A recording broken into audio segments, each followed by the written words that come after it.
Hello everyone, আমি পম্পা। হয়তো কাল তোমরা দেখেছো আমার কিছু ছবি গঙ্গা নদীর আর হাওড়া ব্রিজে।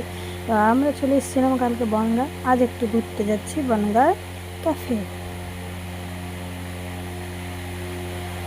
এখানে আমি ভিডিও করছিলাম, তো দাদা বুঝে আমার ছবি নিও না, কিন্তু কিন্তু আমি নিয়ে নিয়েছি।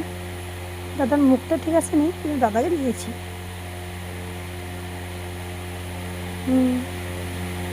চলো, খালি এখানে শুধু দেখতে পাবে কলা গাছ আর সুপারি গাছ। এই দেখো আমরা, দাদা, আমার বর, আমার দিদি, মানে আমার বড় যা, আমি, আমার মেয়ে। এই যে দেখো, খালি এখানে শুধু কলা গাছ আর সুপারি গাছ, কলা গাছ আর সুপারি গাছ দেখো। আর প্রত্যেকের বাড়িতেই, কোথাও বাদ নেই। খুব সুন্দর লাগছে তাই না? আরও সুন্দর লাগবে দেখো এবারে। আর দেখো, খালি সুপারি গাছ।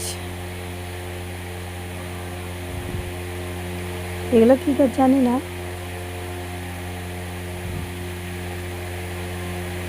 এগুলো আম গাছ। আমরা পৌঁছে গেছি, এবারে নামবো। এই যে দিদি ভাই, আমার মেয়ে আস্তে আস্তে যাচ্ছে, আমরাও নেমে গেছি, আসছি। চলো বসে যাওয়া যাক ক্যাফে যেয়ে।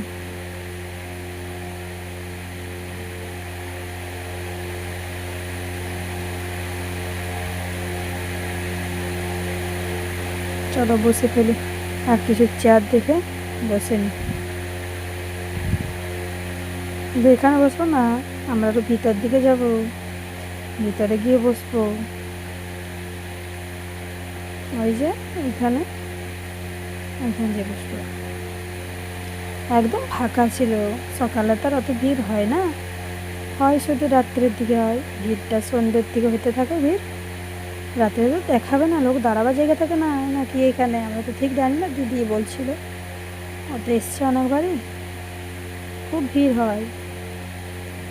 এই যে প্রথমে আমরা এই চেয়ারে বসেছিলাম, আমরা আবার অন্য চেয়ারে বসেছি। যে এবারে এই যে কিছু ছবি তুলে রেখেছি স্মৃতি হিসেবে, যে একটু থাকবে আমাদের সাথে ছবিগুলো। সবাই তো চলে যাবো, ছবিগুলো একটু একটু থাকবে, সবাই পরে দেখতে পাবো। মজা করব, আনন্দ করব, কেমন করে কী করেছি, কী করলাম না করলাম, সবগুলো এই যে হাসি মজা ঠাট্টা, এগুলো থেকেই যাবে। আর আমার মেয়ে কী করছে, আইসক্রিম খেতে খেতে আইসক্রিমটা ফেলে দিয়েছে জামাই।